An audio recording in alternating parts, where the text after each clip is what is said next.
정말 열심히 일하고 아끼고 하루하루 최선을 다해 살고 있는데 왜 나는 점점 더 가난해지는 기분이 들까? 혹시 이런 생각해 보신 적 없으세요? 보내주신 자료들을 보니까 이런 감정을 느끼는 게 당신뿐만이 아니더라고요. 어쩌면 지금 시대를 살아가는 우리 모두가 느끼는 뭐랄까 당연한 감정일지도 모릅니다. 우리가 지금 돈의 가치가 휴지 조각이 되어가는 아주 기이한 시대 한복판에 서 있기 때문이죠. 맞아요. 바로 그겁니다. 그게 핵심이에요. 이건 개인의 성실함이나 능력의 문제가 아니고요. 지난 40년간 우리가 믿어왔던 성공 공식 자체가 뿌리부터 흔들리는 거대한 구조적 변화 때문이거든요. 오늘은 보내주신 박종훈 기자의 그 분석 자료들을 토대로 이 이상한 현상의 본질을 제대로 한번 파헤쳐 보려고 해요. 왜 이런 일이 벌어지고 있는지, 그리고 곧 닥쳐올 거대한 파도 앞에서 우리는 무엇을 해야 하는지 그 핵심을 하나씩 짚어보죠. 좋습니다. 이건 단순히 돈 버는 기술에 대한 이야기가 아니라 다가오는 2020년, 어쩌면 그 이후의 시대를 살아남기 위한 일종의 생존 진단서가 될 것 같네요. 그럼 어디서부터 잘못된 건지 과거로 한번 돌아가 볼까요? 첫 번째 자료를 보고 정말 제 눈을 의심했어요. 1960년대 은행 예금금리가 27%였다고요? 네, 27%요. 아니, 오타가 아닌가 몇 번을 다시 봤어요. 지금은 2.7%도 아니고 0.27% 주는 곳도 찾기 힘든데 말이죠. 이게 어느 정도냐면 그냥 100만 원을 은행에 넣어두면 1년 뒤에 이자만 27만 원이 붙는, 지금으로선 상상도 못할 시대였던 거잖아요. 상상도 못할 수준이죠. 심지어 자료를 보면 1970년대부터 80년대까지 운영된 재형저축이라는 상품은요, 최고 금리가 42%에 달했어요. 42%요? 네. 투자의 귀재 워렌 버핏의 연평균 수익률이 약 21% 정도거든요. 그러니까 당시 한국에서는 그냥 성실하게 월급 받아서 저축만 해도 워런 버핏 부럽지 않은 수익을 올릴 수 있었던 거예요. 그야말로 시간이 내 편인 시대였죠. 와, 저축만으로 워런 버핏이 될 수 있었다니. 그런데 불과 몇십 년 만에 세상이 완전히 뒤바뀌었네요. 자료에 나온 2010년대 표를 보면 정말 암울해요. 예금 금리는 연평균 2.6%인데 집값 상승률은 고작 1.5%였어요. 맞아요. 이때 하우스 푸어라는 말이 등장했잖아요. 집을 사도 자산이 늘기는커녕 이자 갚다 끝나는 시대가 된 거죠. 맞아요. 그때까지만 해도 사람들은 경기가 안 좋아서 그래, 곧 괜찮아지겠지? 뭐 이렇게 생각했어요. 하지만 그 이후에 더 이상한 일이 벌어지죠. 집값도 오르고 주가도 오르는데 이상하게 내 월급, 즉 현금의 가치만 곤두박질 치는 시대가 온 거예요. 바로 그 지점이에요. 도대체 무엇이 이 모든 걸 바꿔놓은 걸까요? 왜 갑자기 이런 게임의 규칙이 변해버린 거죠? 자료를 따라가 보니까 그 열쇠는 바로 미국에 있더라고요. 1980년대 초만 해도 미국 기준금리가 20%에 달했대요. 네, 그랬죠. 하지만 이후로 경기 침체가 올 때마다 금리를 야금야금 내리기 시작했고 마침내 2008년 글로벌 금융위기가 터졌을 때 0%까지 내려버렸죠. 그렇죠. 그런데도 경제가 살아나질 않으니까 연준이 역사상 한 번도 해본 적 없는 카드를 꺼내들어요. 바로 양적 완화. 쉴 때 말해 그냥 돈을 찍어내는 정책이었죠. 바로 그 순간 금융시장의 모든 규칙이 바뀌었다고 봐도 과언이 아니에요. 자료에 있는 그래프를 보면 정말 소름 끼칠 정도로 명확하게 드러나는데요. 미국 중앙은행인 연준이 돈을 푼 총량과 S&P 500 주가지수가 거의 데칼코마니처럼 똑같이 움직여요. 아, 정말 그렇더라고요. 기업의 실적이나 경제 펀더멘털이 아니라 중앙은행이 돈을 얼마나 푸느냐가 자산 가격을 결정하는 새로운 시대가 열린 거죠. 중앙은행이 돈을 풀면 자산 가격은 오른다. 이게 새로운 공식이 된 거예요. 그런데 그 결과가 모두에게 공평하지 않았다는 게 문제네요. 돈을 찍어서 경기를 살리겠다는 좋은 취지였을 텐데 자료를 보면 미국의 상위 20%는 소비가 늘어난 반면 나머지 하위 80%의 소비는 오히려 줄었어요. 네. 이건 뭐랄까, 경제를 살리기 위해 뿌린 약이 부자들에겐 보약이 됐지만 대다수 서민들에겐 독이 된 셈이잖아요. 정확한 비유예요. 자산을 가진 사람들은 그 돈의 힘으로 더 큰 부를 쌓았지만 월급에만 의존하는 사람들은 자산 가격의 오르는 속도를 도저히 따라갈 수 없게 됐으니까요. 실질적으로는 더 가난해진 거죠. 그리고 이런 현상은 미국만의 이야기가 아니었어요. 맞아요. 팬데믹이 터지면서 이 흐름에 기름을 부었죠. 전 세계 모든 정부와 중앙은행이 경쟁하듯 돈을 풀었으니까요. 그 결과가 정말 충격적이에요. 자료에 따르면 2019년부터 2025년까지 자산별 상승률을 예측한 걸 보면 금은 204%, S&P 500은 168%나 올랐어요. 네, 엄청나죠. 그런데 현금과 거의 똑같은 미국 10년물 국채 수익률은 고작 7.9%에 불과했고요. 7.9%? 무려 21배 차이가 나요.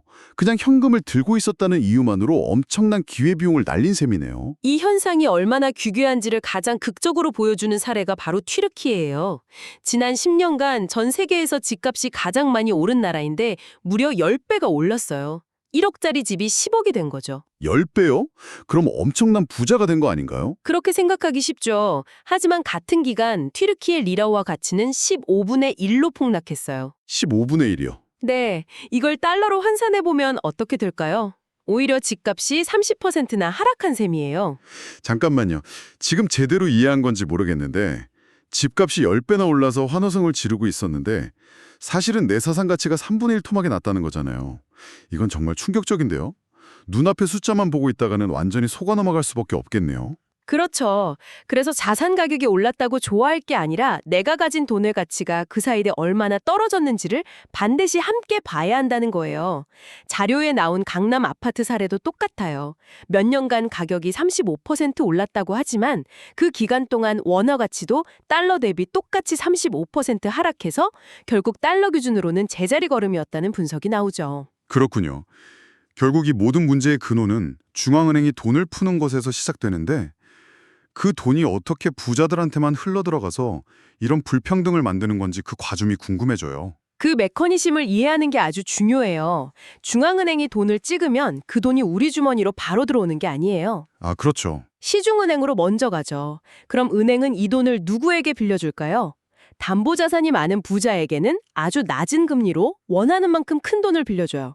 반대로 자산이 없는 평범한 사람에게는 아주 높은 금리로 필요한 만큼도 안 되는 적은 돈만 빌려주고요. 아, 그래서 2000년대 닷컴 버블 붕괴 같은 위기가 터졌을 때 주식이나 부동산 가격이 폭락해서 모든 게 헐값에 나왔을 때 그걸 살 수 있었던 사람들은 결국 싼 이자로 돈을 빌릴 수 있었던 부자들 뿐이었군요. 바로 그겁니다. 위기가 끝나면 자산 가격은 다시 오르니까 그들은 더 큰 부자가 되고 격차는 더 벌어지는 악순환이 반복되는 거고요. 바로 그거예요.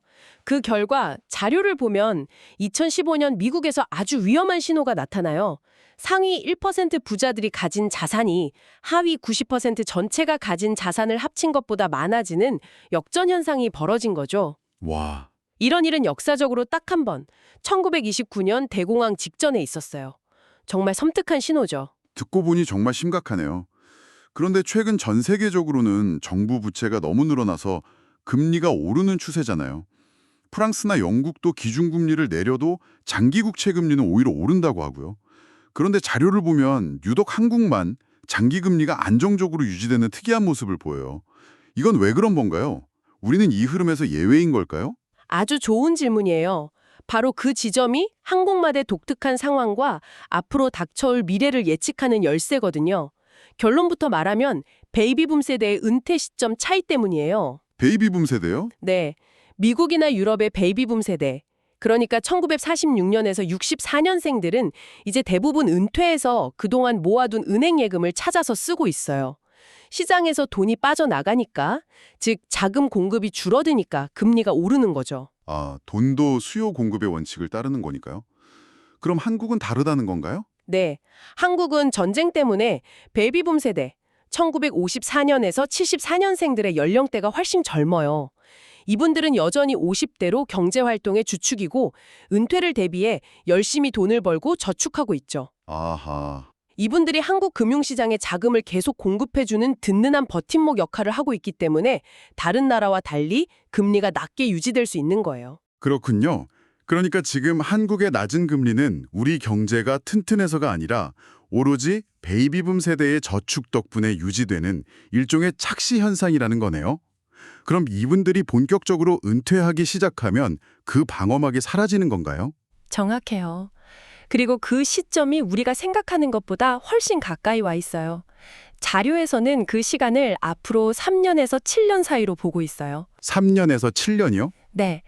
최근 국민연금 개혁으로 시간을 조금 벌긴 했지만 이 거대한 인구 구조의 변화는 피할 수 없거든요. 이 세대가 은퇴하고 저출생으로 노동인구까지 급감하는 시점이 오면 한국의 금리는 다른 나라들보다 훨씬 더 가파르게 폭등할 수 있어요.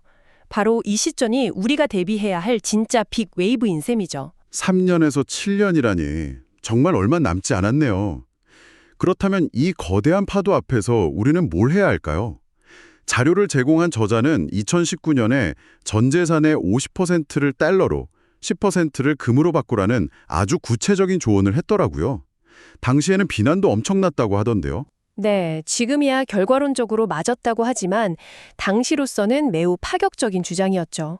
하지만 그 근거는 아주 명확했어요. 먼저 달러를 보죠. 세 가지 구조적인 이유가 있어요. 첫째, 과거와 달리 삼성전자 같은 수출 대기업들이 해외에서 번 달러를 국내로 가져오지 않고 현지 공장에 재투자해요.